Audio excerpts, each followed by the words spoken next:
et bienvenue. Aujourd'hui, on se penche sur des extraits d'un journal Kayhan International pour décrypter une rencontre assez tendue au Caire. Oui, bonjour. Une rencontre importante, en effet. Il s'agit de celle entre Raphaël Grossi, le patron de l'Agence internationale de l'énergie atomique, l'AIE, C'est ça? et Abbas Araghchi, qui est le ministre iranien des Affaires étrangères. Exactement. Et tout ça sur fond de tension autour du programme nucléaire iranien, évidemment, et puis aussi d'un nouveau rapport de l'AIE qui fait parler. Un rapport qui, disons, n'a pas plu à tout le monde. C'est le moins qu'on puisse dire. Notre but aujourd'hui, c'est de voir comment Kayhan International présente la position iranienne là-dessus. Allons-y. Alors, pour commencer, le contexte. On a des pourparlers qui durent depuis avril entre l'Iran et les États-Unis sur le nucléaire. Oui, des discussions complexes. Et c'est là qu'arrive ce fameux rapport de l'AIEA. Kayhan parle d'une fuite, d'ailleurs.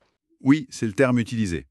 Et ce rapport accuse l'Iran d'avoir augmenté sa production d'uranium enrichi. C'est-à-dire un uranium qui a été traité pour être utilisable potentiellement. Voilà. Et en même temps, Washington aurait mis sur la table une proposition jugée acceptable par la source. On ne sait pas trop par qui, mais bon. C'est ça. Et il faut voir que la réaction de Téhéran, elle a été très vive. Et ça, c'était même avant la rencontre Araghchi-Grossi. Ah oui, ouais. Qu'est-ce qu'ils ont dit ? Un porte-parole du ministère des Affaires étrangères a carrément affirmé que le rapport, il avait été fait sous pression occidentale. Ah, quand même. Oui. Et il a même menacé d'une réponse proportionnée si on utilisait ce rapport à des fins politiques. Bon, ça pose l'ambiance. C'est donc dans ce climat, disons, assez électrique qu'a lieu la réunion au Caire. Araghchi, Grossi, mais aussi le ministre égyptien des Affaires étrangères, Badr Abdelati. C'est ça, l'Égypte comme hôte. Alors, qu'est-ce que Kayhan nous dit de cette réunion ? D'après le journal, Araghchi aurait, bien rappelé à Grossi et à l'AIEA qu'ils ont un devoir de professionnalisme. Une sorte de recadrage ? On peut dire ça, oui. Respecter leur statut, rester neutre. Et il aurait pas mal critiqué ce que l'Iran appelle des allégations sans fondement dans ce rapport. Donc une mise en garde assez claire, si on lit entre les lignes de Kayhan. Très clair, oui. Kayhan rapporte même cette phrase d'Araghchi, « L'AIEA ne devrait pas permettre que sa crédibilité soit sapée par des motifs politiques et des pressions. » Des pressions de certains États membres, j'imagine ? Voilà. Et la source ajoute qu'il y aurait eu un coup de fil avant, où Araghchi aurait déjà demandé à Grossi de veiller à ce que l'agence ne soit pas utilisée politiquement. Donc d'après Kayhan, l'Iran insiste lourdement sur cette idée de politisation de l'AIA. C'est vraiment leur angle. Tout à fait, c'est le message martelé.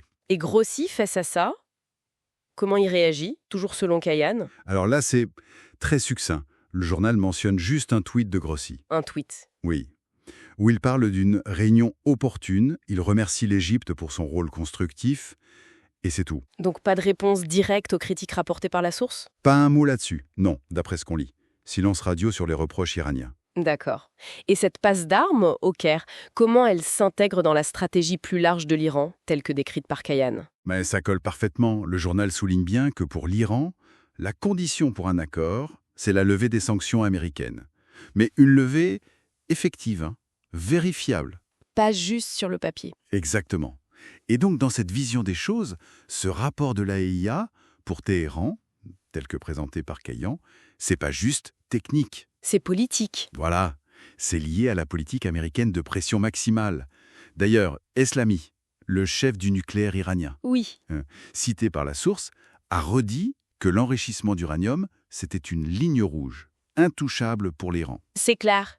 Ce qui est frappant dans ce récit de Kayhan, c'est vraiment ce lien constant fait entre le technique, le rapport, et le politique, les sanctions. Absolument. Et l'Égypte dans tout ça, qui accueillait... L'Égypte, elle a joué son rôle d'hôte, quoi. Appel à une solution pacifique, rejet de l'escalade. C'est ce que rapporte la source. Ça montre bien les inquiétudes dans la région aussi. Oui, ça souligne que l'enjeu dépasse largement l'Iran et l'AIEA. Donc, si on résume la vision de Kayhan International, on a une confrontation diplomatique assez directe autour de ce rapport de l'AIEA, Oui, le tout sur fond de négociations nucléaires qui patinent un peu, et avec des exigences iraniennes très fortes sur les sanctions. ce qui est vraiment mis en avant par Kayhan, c'est cette tension fondamentale. D'un côté, l'AIEA qui se veut technique, neutre, En théorie, et de l'autre, l'Iran qui l'accuse frontalement de céder à des pressions politiques. Et Kayhan semble vraiment insister sur la façon dont l'Iran utilise chaque occasion pour marteler ce message. une lecture donc très orientée sur la perception iranienne de la situation. C'est ça. Et ça nous laisse avec une question pour réfléchir un peu plus loin. Jusqu'à quel point est-ce que l'image de neutralité d'une agence comme l'IAEA peut tenir face à de telles accusations publiques répétées de politisation? Surtout dans un contexte aussi tendu. C'est une excellente question en effet. Voilà qui conclut notre exploration du jour. Merci de nous avoir rejoints pour cette analyse basée sur nos sources. Merci à vous.